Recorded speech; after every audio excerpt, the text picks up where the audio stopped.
आदाब नाज़रीन, तेलंगाना एक्सप्रेस में आपका इस्तकबाल है। मैं हूं हसन इरफान। सबसे पहले एक नजर आज के हम सुर्खियों पर।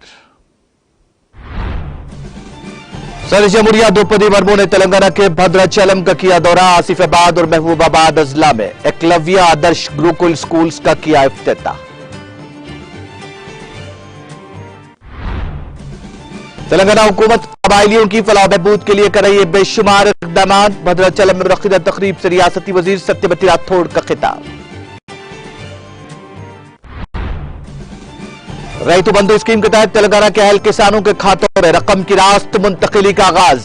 रकम की जराई पर रियासती वज़ीर हरीश राव और रुकन काउंसिल कविता ने किया मसर्रत का इजहार।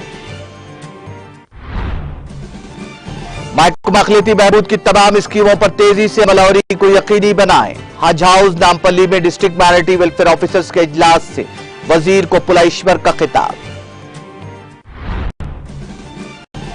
और शमशाबाद एयरपोर्ट पर मुसाफिर के कब्जे से 39,66,000 रुपए का सोना जब्त। कस्टम के अहदेदारों ने दुबई से हैदराबाद पहुंचने वाले मुसाफिर को लिया हिरासत में।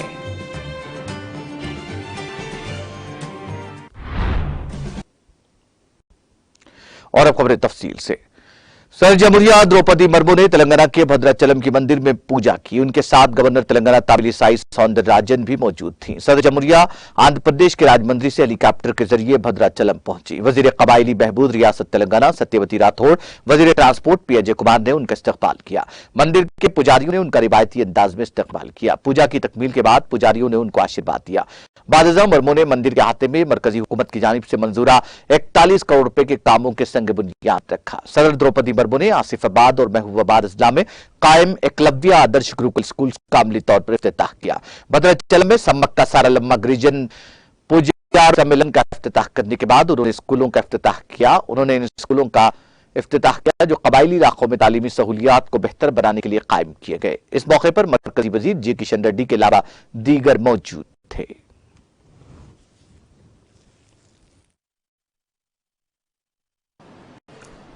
इन अवसरों को प्रदान करने के लिए मैं तेलंगाना की राज्यपाल तमिलिसाई सुंदरराजन जी, मुख्यमंत्री श्री के चंद्रशेखर राव जी, केंद्र सरकार के संस्कृति पर्यटन एवं पूर्वोत्तर क्षेत्र विकास मंत्री के किशन रेड्डी जी, तेलंगाना सरकार की पूरी टीम और तेलंगाना राज्य के सभी भाई बहनों को मैं बहुत बहुत धन्यवाद देती हूँ। देवियों और स्वजनों, मुझे बताया गया है कि तेलंगाना के प्रसिद्ध मंदिरों में लाखों तीर्थयात्रियों का आगमन होता रहता है। केंद्र सरकार की प्रसाद योजना के तहत तीर्थ स्थलों के विकास कार्य से जुड़कर मुझे बहुत प्रसन्नता हुई है।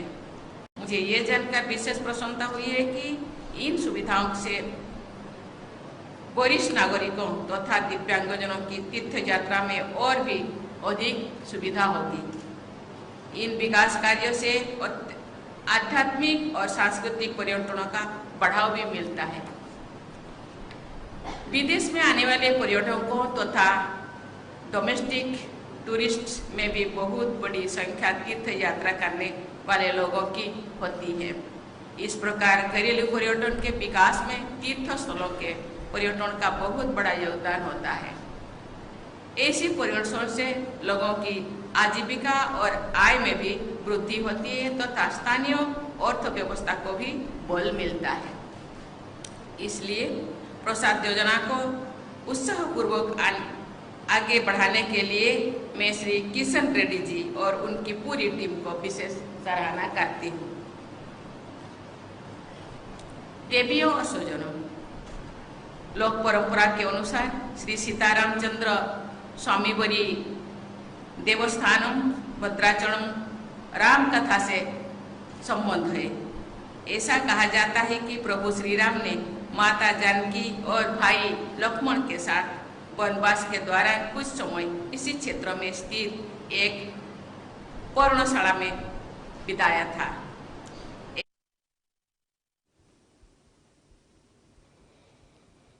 वजीर कबायली बहबूद सत्यवती राठौड़ ने कहा कि रियासती हुकूमत ने कबायलियों की बहबूद के लिए कई एक इकदाम किए हैं। रियासती वजीर सत्यवती राठौड़ ने भद्राचलम में गवर्नर तमिलिसाई सौंदरराजन के हमरा मुनक्किदा प्रोग्राम से खिताब करते हुए कहा कि कबायलियों की तालीम के लिए कई तालीमी सरगर्मियां शुरू की गई हैं और कबायलियों की सकाफती रिवायात को बरकरार रखने के लिए कई इकदाम रूबाबल लाए गए हैं। बताया जाता है कि भद्राचलम और दीगर कबायली इलाकों में खवातीन के रोजगार को बेहतर बनाने के लिए खुसूसी प्रोग्राम शुरू किए जा रहे हैं।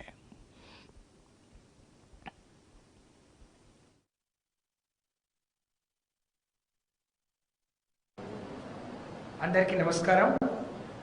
వేదికపై ఆసీనులైన గౌరవ భారత రాష్ట్రపతి శ్రీమతి ద్రౌపది ముర్ము గారికి, తెలంగాణ రాష్ట్ర గవర్నర్ శ్రీమతి డాక్టర్ తమిళిసై సౌందరరాజన్ గారికి, వేదిక మీద ఉన్న గౌరవ కేంద్ర మంత్రివర్యులు శ్రీ కిషన్ రెడ్డి గారికి, వేదిక మీద ఉన్న గౌరవ రాష్ట్ర మంత్రివర్యులు శ్రీ పువ్వాడ అజయ్ కుమార్ గారికి, వేదిక మీద ముందు ఉన్న గౌరవ పార్లమెంట్ సభ్యులు, శాసనసభ్యులు, గౌరవ ప్రెసిడెంట్ గారి టీం, అలాగే గౌరవ అధికారులు, అలాగే ఇక్కడికి విచ్చేసిన ప్రతి ఒక్కరికి పేరు పేరున నమస్కారం। చాలా సంతోషం, చాలా గర్వంగా ఉంది ఈరోజు। అలాగే మీడియా ప్రతినిధులందరికీ కూడా మరి నమస్కారాలు తెలియజేసుకుంటూ, దక్షిణ భారత అయోధ్యగా ప్రసిద్ధిగాంచిన భద్రాచలం శ్రీ సీతారామచంద్ర స్వామి వారి సన్నిధికి విచ్చేసిన ప్రజాస్వామ్య భారత ప్రథమ పౌరురాలు, ఒక గిరిజన బిడ్డ, దేశ మరి మొదటి ప్రథమ పౌరురాలుగా మరి ఉండి, ఇందాక చెప్పినట్టు మారుమూల గిరిజన ప్రాంతమైన సీతారామచంద్ర స్వామి భద్రాచలానికి ఇక్కడికి రావడం చాలా సంతోషంగా ఉంది। మీకు హృదయపూర్వకంగా స్వాగతం తెలియజేస్తున్నాను।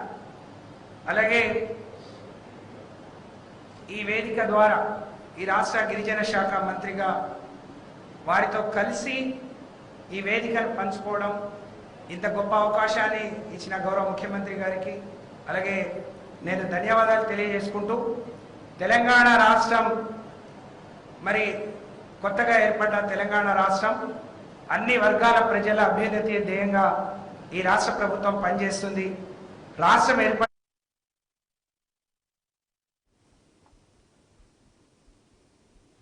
तेलंगाना हुकूमत ने रबी के मौसम में फसल उगाने के लिए आज से रईतु बंधु स्कीम के तहत 7,676.6 करोड़ रुपए की रकम की जारी का आगाज कर दिया है। यह रकम फी एकड़ 5,000 रुपए के हिसाब से जारी की जा रही है। इस सीजन में 70.54 लाख अहल किसानों के बैंक खातों में रास्ते तौर पर यह रकम जमा करवाने का आगाज किया गया है। गुज़िश्ता सीजन के दौरान 65 लाख किसानों के बैंक खातों में रईतु बंधु स्कीम के तहत 7,434.67 करोड़ रुपए की रकम जमा करवाई गई थी। इस मौसम में रकम में इजाफा किया गया है। वजीर फाइनेंस हरीश राव ने हुकूमत की जानिब से रकम की जारी पर मसरत का इजहार किया। उन्होंने इस खुसूस में किए गए ट्वीट में कहा कि पहले ही दिन एक एकड़ रखने वाले 21,02,822 लाख किसानों के बैंक खातों में 607.32 करोड़ रुपए की रकम पहले ही जमा करवाई गई है।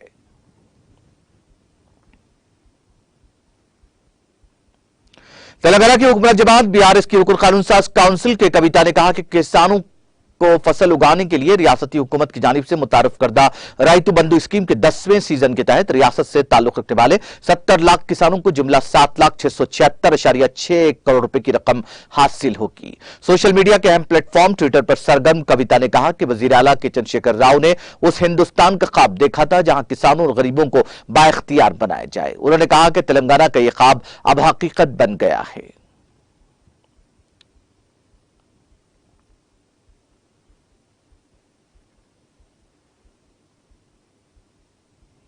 वजीर अखिलती बहबूद के ईश्वर की सदारत एक जायजा इजलास हज हाउस नामपल्ली में मुनक्किद किया गया, जिसमें वक्फ उमूर, अइम्मा मोज़िनीन के मुशाहरे, शादी मुबारक स्कीम, अक़लियतों को खर्जात की फराहमी और दीगर उमूर पर तबादला ख्याल किया गया। इस मौके पर वजीर कुपला ईश्वर ने डिस्ट्रिक्ट माइनॉरिटी वेलफेयर ऑफिसर्स को हिदायत दी कि महकमा अखिलती बहबूद की तमाम स्कीमात पर तेजी से अमलावरी को यकीनी बनाएं और GIA स्कीमात के तहत ज़ेर इल्तबा तमाम कामों को मुकम्मल करें और तौसी के लिए इकनॉमिक सपोर्ट स्कीम के तहत दरखास्तों की अच्छी तरह जांच पड़ताल करने की भी हिदायत दी। चेयरमैन ने इस मौके पर चेयरमैन अखिलती मालियती कॉरपोरेशन इम्तियाज इसाक ने वज़ीर आला के चंद्रशेखर राव की सताइश की और उनसे इजहार तशक्कुर किया।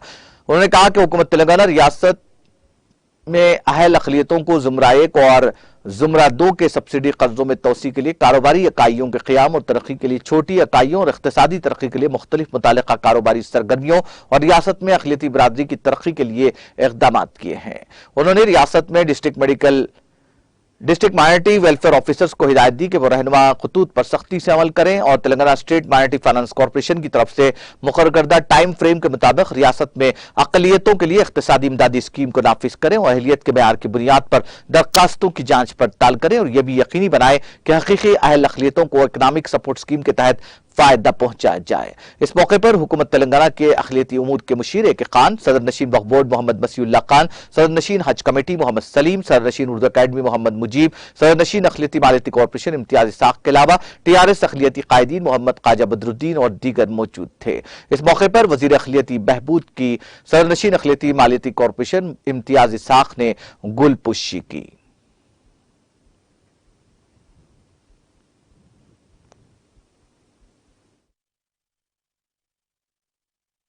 సంబంధించినటువంటి జిల్లా DMWOs తోటి ప్రత్యేకమైన సమావేశం ఏర్పాటు చేయడం జరిగింది. అందులో మా MFC చైర్మన్ గారితో పాటు ఇతర హజ్ కమిటీ ఉర్దూ అకాడమీ చైర్మన్ అందరూ కూడా పాల్గొనడం జరిగింది. ప్రధానంగా ముస్లింకు సంబంధించినటువంటి GIA వర్క్స్ విషయం కావచ్చు, అదేవిధంగా రెసిడెన్షియల్ స్కూల్స్ విషయం కావచ్చు, షాదీ ముబారక్, ఇమాం మౌజులకు వచ్చేటువంటి గౌరవ వేతనం కావచ్చు, వీటన్నిటిపైన కూడా సమగ్రమైనటువంటి మరి చర్చ జరిగింది. కొన్ని ఫైనాన్షియల్ క్లియరెన్సెస్ రావాల్సి ఉండే కాబట్టి వాటిని వారం రోజుల క్రితమే ఫైనాన్స్ మినిస్టర్ గారు, అదేవిధంగా సెక్రటరీ గారు, మా చైర్మన్స్ అందరితో కలిపి ఒక సమావేశాన్ని ఏర్పాటు చేసుకోవడం ద్వారా మరి దాదాపుగా ఫైనాన్షియల్ క్లియరెన్సెస్ అన్నీ కూడా రావడం వల్ల ఇవన్నీ కూడా సకాలంలో అన్ని పూర్తి చేసుకోవడం జరుగుతుంది. మరి దానికి సంబంధించిన క్లారిటీ కూడా వచ్చింది. మళ్ళీ తిరిగి 15 రోజులలో రివ్యూ చేసుకొని ఈ వర్క్స్ అన్ని కూడా కంప్లీట్ చేయడం జరుగుతుంది. Thank you. हज हाउस 11th फ्लोर पे जो है माइनॉरिटी वेलफेयर डिपार्टमेंट के ताल्लुक से हमारे हॉनरेबल मिनिस्टर जनाब कुप्पलेश्वर साहब की सदारत में एक रिव्यू मीटिंग की गई थी, अभी की गई। हमने जो है 23 दिसंबर को जो है हॉनरेबल फाइनेंस मिनिस्टर जनाब हरीश राव साहब की सदारत में एक मीटिंग की गई थी बजट के ऊपर। जब जो है शादी मुबारक के तहत जब जो पेंडिंग थे, ओवरसीज स्कॉलरशिप के ताल्लुक से जो पेंडिंग थे, और बहुत से जो माइनॉरिटी फाइनेंस कॉर्पोरेशन में जो 50 करोड़ से बढ़ाकर जो है 70 करोड़ किया गया था, उस मीटिंग में डिसीजन लिया गया था। उसी के तहत आज एक रिव्यू मीटिंग की गई थी कि फरवरी एंडिंग तक जो है ये जो बैंकेबल स्कीम, ये इकोनॉमिक स्कीम है, उसको जो है जल्दी कंप्लीट करने के लिए और जो है जो भी वक्त ग्रांट्स जो भी सैंक्शन हुए तो उसके काम के वक्त कहाँ तक आया, ये सब चीज़ों के ऊपर रिव्यू की गई है। फिर एक 15 दिन के ऊपर जो है 15 दिन के बाद फिर एक रिव्यू की जाएगी। जो माइनॉरिटीज़ की तरफ से जो भी पेंडिंग्स है उसको बहुत जल्द से जल्द करवाने के लिए कुप्पलेश्वर साहब ने ऑफिशियल को इंस्ट्रक्शंस दिया है, DMWs को जो है इंस्ट्रक्शंस दिया है कि जल्द से जल्द इसको जो भी पेंडिंग्स है उसको कंप्लीट करें। जैसा कि माइनॉरिटी फाइनेंस कॉर्पोरेशन लोन का भी जो बजट का भी जो है ये फरवरी एंडिंग तक जो है ये स्कीम 12,000 फैमिलीज़ को जो है कंप्लीट फरवरी एंडिंग तक पहुँचाया जाए, ये इंस्ट्रक्शन दिया गया है।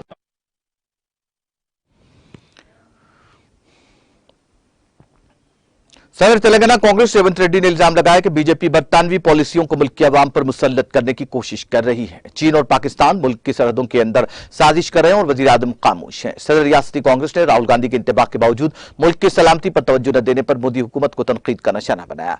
उन्होंने जोर देते हुए कहा कि कांग्रेस पार्टी ने मुल्क को आजादी दिलाई और तभी से वो इस मुल्क की सालिमियत की हिफाजत कर रही है। गांधी जी की मौत के बाद भी कांग्रेस उनके जज्बे को जारी रखे हुए है। उन्होंने याद दहानी करवाई कि इंदिरा गांधी ने इंतजामिया में बुनियादी तब्दीलियां लाई थी और मुल्क की सालिमियत के तहफ़्फ़ुज़ के लिए गैर मुल्की ताकतों के खिलाफ उन्होंने जंग लड़ी। उन्होंने कहा कि हिंदुस्तान दुनिया के सामने एक ताकतवर मुल्क के तौर पर खड़ा हुआ है। हक़ मालूमात कानून लाने का सेहरा कांग्रेस पार्टी के सर जाता है। रेवंत रेड्डी ने कांग्रेस के 138वें यौम तासीस के मौके पर हैदराबाद में वाक़ पार्टी हेडक्वार्टर गांधी भवन में मुनक़िदा तक़रीब में पार्टी परचम कुशाई की। इस मौके पर उन्होंने कांग्रेस के यौम तासीस पर मुल्क की आवाम और कांग्रेस कैडर को मुबारकबाद पेश की और नौकने ख्वाहिशात का इजहार किया।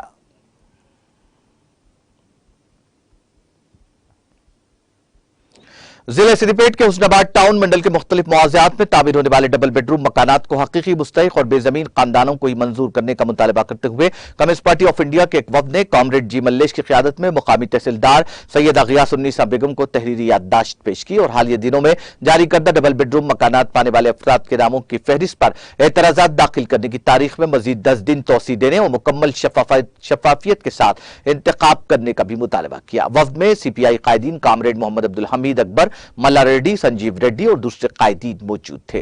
तहसीलदार हुस्नाबाद सैयदा गियासुन्निसा बेगम ने तहरीरी याददाश्त को कबूल करते हुए जिला इंतजामिया की तवस्सुत से रियासती हुकूमत को पहुंचाने का वादा किया।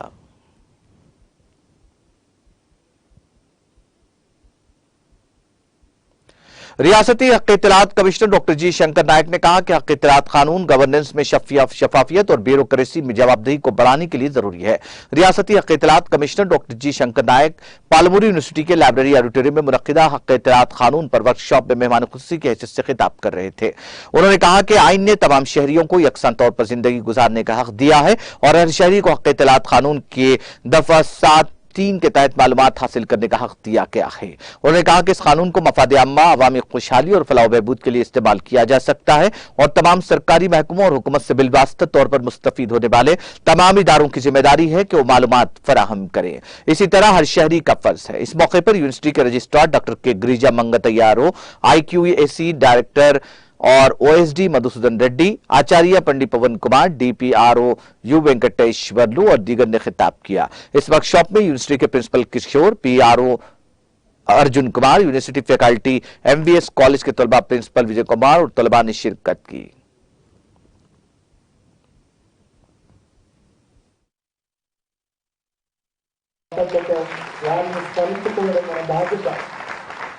అలాంటి రాజ్యాంగంలో అందరూ సమానం సెక్షన్ 7(3) ప్రకారం తన మన కుల మత తారతమ్య భేదాలు లేకుండా చిన్న పిల్లల నుండి పండు ముసలోళ్ళ వరకు ప్రతి పౌరుడు సెక్షన్ 7(3) ప్రకారం సమాచార హక్కు చట్టం ద్వారా సమాచారం పొందవచ్చని రూపొందించిన గొప్ప చట్టం సమాచార హక్కు చట్టం। ఈ చట్టాన్ని మనం ప్రజా ప్రయోజనాల కోసం, ప్రజా దృష్ట్యా, ప్రజల అభివృద్ధి కోసం, ప్రజల శ్రేయస్సు కోసం, ప్రజల సంక్షేమం కోసం, ప్రజల యొక్క సమాజంలో అందరూ సమానంగా ఉండాలనే ఉద్దేశంలో భాగంగానే దీన్ని ప్రజా ప్రయోజనాల కోసం సమాచార హక్కు చట్టాన్ని ఉపయోగించుకోవాల్సిన గురుతర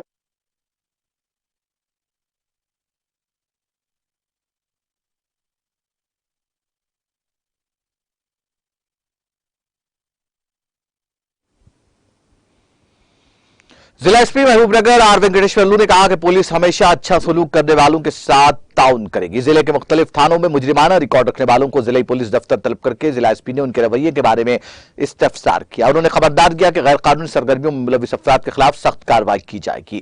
उन्होंने कहा कि जिले के मुख्तलिफ थानों के तहत मुजरिमाना तारीख रखने वाले जुमला 848 अफराद मुसलसल निगरानी में है, जिनमें से 84 ऐसे अफराद का मुजरिमाना रिकॉर्ड हजफ करने का फैसला किया गया है जो अच्छे रवैये का मुजाहरा कर रहे हैं। उन्होंने कहा कि जो लोग मुआशरे में अच्छे तरीके से रह रहे हैं उनका मुशाहिदा किया जाएगा और मुस्तकबिल में बाज़ अफराद का मुजरिमाना तारीख का रिकॉर्ड हजफ कर दिया जाएगा। उन्होंने कहा कि महकमा पुलिस का किसी के खिलाफ कोई जाती तासुब नहीं है और माशरे का अमन खराब करने वालों के खिलाफ कानूनी कार्रवाई की जाएगी।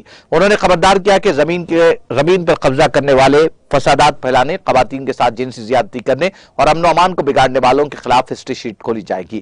SP ने कहा कि माशरे में हर एक के साथ बाहमी ताउन और मोहब्बत के साथ जिंदगी गुजारने में ही अजमत मुस्बिर है। इजलास में DSP महेश, इंस्पेक्टर्स और अफसरान ने शिरकत की।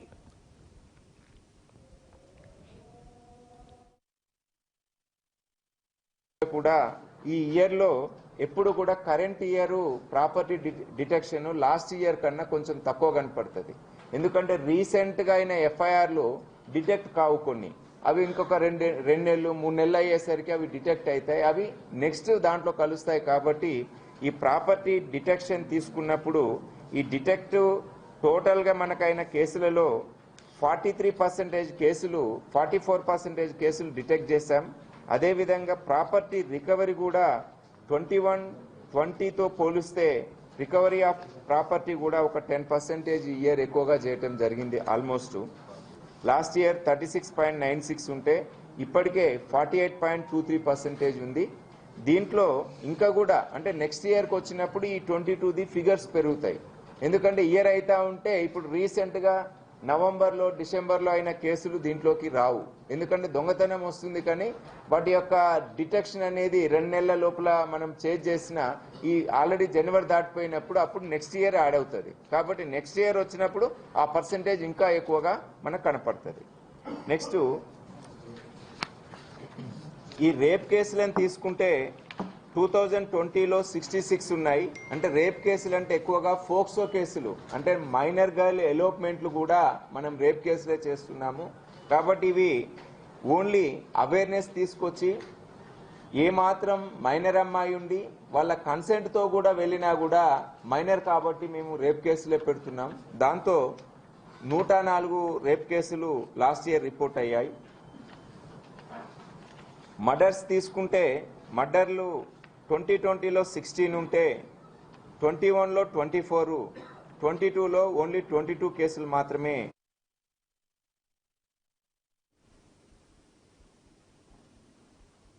जिले निर्मल के मधोल में वाक़ एमएलए कैंप ऑफिस में सीएम रिलीफ फंड चेक तकसीम प्रोग्राम का इनेकाद अमल में आया। इस मौके पर रुकन असेंबली जी विठल रेड्डी ने सीएम रिलीफ फंड के तहत मंजूर शुदा चेक्स इस्तेफादा कुनिंदगान के हवाले किए। इस मौके पर रुकन असेंबली विठल रेड्डी ने मधोल से ताल्लुक वाले एक एमबीबीएस तालिब इल्म की मौत के बाद मुतवफ़ी तालिब इल्म की वालिदा बी विजय लक्ष्मी को 3 लाख रुपए का चेक हवाले किया। इसके अलावा मधोल से ताल्लुक रखने वाले अभिनो को 20,000, वडोली गांव से ताल्लुक रखने वाले ब्रह्मैया को 44,000 और आशट्टा गांव के 40,000 के चेक मुस्तकीन को सौंपे गए। इस प्रोग्राम में बीआरएस के सदर अफरोज खान, पीएसीएस के साबिक चेयरमैन सुरेंद्र रेड्डी, मंडल कोऑप्शन मेंबर सैयद खालिद, तुरुदा एमटीसीबी गंगाधर के अलावा दीगर मुकामी टीआरएस कायदीन ने शिरकत की।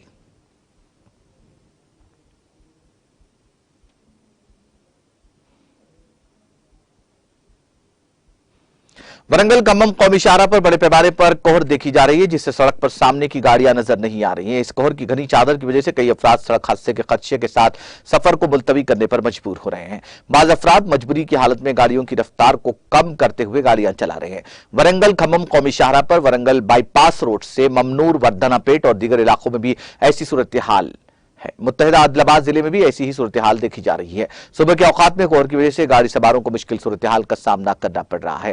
कई गाड़ी सवार अपनी गाड़ियों के हेडलाइट्स को खोलते हुए गाड़ी चलाने पर मजबूर है। महकमा मौसमियात के अहदेदारों ने बताया कि मुल्क के शिमाली हिस्सों से आ रही सर्द हवाओं के नतीजे में तेलंगाना में अकलतरीन दर्जा हरारत में गिरावट दर्ज की गई।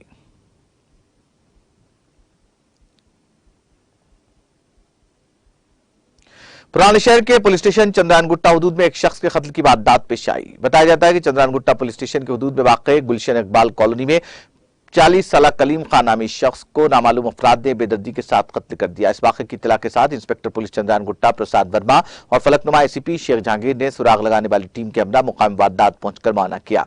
पुलिस ने ज़ाब्ते की कार्रवाई करते हुए नाश को पोस्टमार्टम के लिए उस्मानिया अस्पताल के मुर्दा मुंतकिल कर दिया।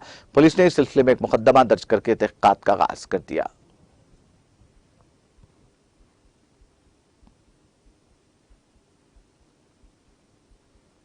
हैदराबाद शहर के मुजाफात में वाक़ नारसिंगी में डेटोनेटर फटने से 3 अफराद शदीद जख्मी हो गए। वाक़ आउटर रिंग रोड पर काम के दौरान पेश आया। 3 रोज कबल मुतालिका कंट्रैक्टर की जानिब से सड़क के काम के लिए पत्थरों के दरमियान नस्ब किए गए 3 डेटोनेटर्स में से आज एक फट गया, जिसके नतीजे में वहां काम करने वाले बाज़ अफराद दौड़ पड़े। इस वाक़े में 3 अफराद शदीद जख्मी हो गए। जख्मियों को फौरी तौर पर इलाज के लिए अस्पताल मुंतकिल किया गया, जहां उनका इलाज किया जा रहा है। डॉक्टरों का कहना है कि उनमें से एक की हालत तशवीशनाक है।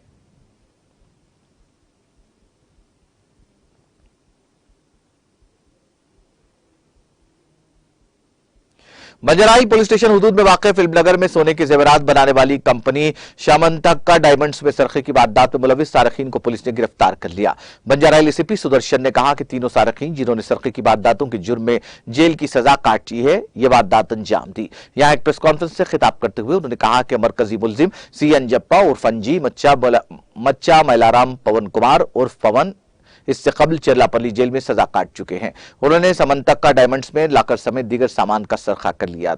वारदात में इस्तेमाल करदा सेलफोन और दीगर तकनीकी शवाहिद इकट्ठा करने के बाद पवन कुमार को पहले हिरासत में लिया गया और पूछताछ की गई और चोरी के तरीकेकार की वजाहत की गई, जिसके नतीजे में बाकी 2 को गिरफ्तार करके उनसे मुकम्मल पूछताछ की गई और मसरूखा मोटरसाइकिल, 15 लाख के जेवरात और 20,000 नकद जब्त करते हुए मुलजिमीन को अदालती तहवील में दे दिया गया।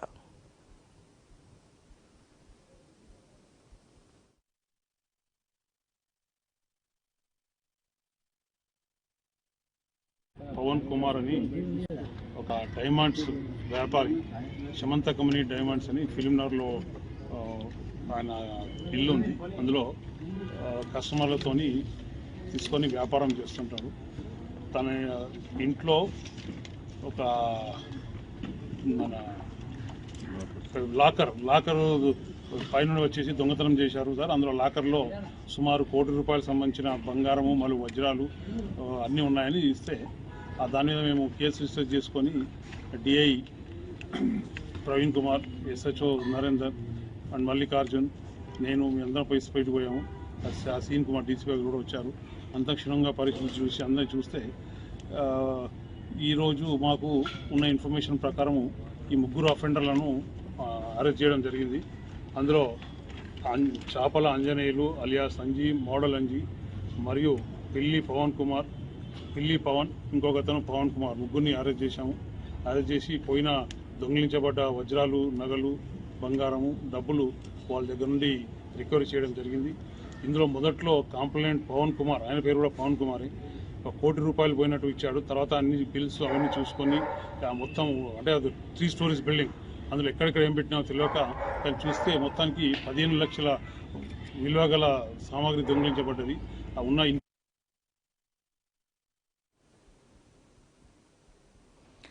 जेर जामा पतलून और शर्ट में छुपाकर लाए गए सोने को शहर हैदराबाद के शमशाबाद एयरपोर्ट पर कस्टम के चौकस अहदेदारों ने जब्त कर लिया। बताया जाता है कि मुसाफिर दुबई से हैदराबाद पहुंचा था। उसकी तलाशी के दौरान जेर जामा और शर्ट में सोने का पता चला, जिसके बाद कस्टम के अहदेदारों ने 704 ग्राम जरदात को जब्त कर लिया, जिसकी मालियत तकरीबन 39.66 लाख रुपए है। इस मुसाफिर से पूछताछ की जा रही ताकि पता चला जा सके कि किसकी मां पर उसने जरदात की स्मगलिंग की कोशिश की।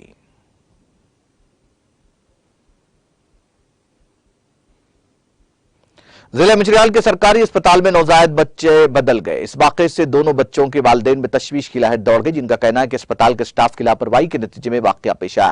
दोनों खानदानों का दावा है कि नवजायदा लड़का उनका है। तफसीलात के मुताबिक एक हामिला खातून, जिसकी शनाख्त चन्नूर से ताल्लुक रखने वाली ममता के तौर पर की गई है, जदगी के लिए अस्पताल पहुंची। साथ ही कोमरम्बीम जिला आसिफाबाद की पावनी को जदगी के लिए इसी अस्पताल में दाखिल करवाया गया। 10 मिनट के वक्फे से इन दोनों की जदगी हुई। ममता के रिश्तेदारों ने इल्जाम लगाया कि स्टाफ ने ममता को लड़के की पैदाइश की इत्तला दी थी, ताम उनको लड़की थमा दी गई। दूसरी तरफ पवानी के अरकान खानदान का कहना है कि पवानी को बेटा पैदा हुआ है।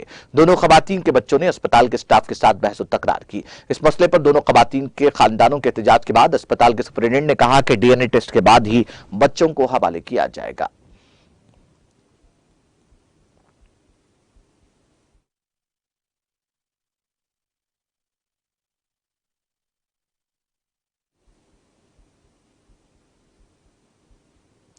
तेलंगाना एक्सप्रेस में वक्त ब्रेक था। ब्रेक के बाद भी खबरों का सिलसिला जारी रहेगा।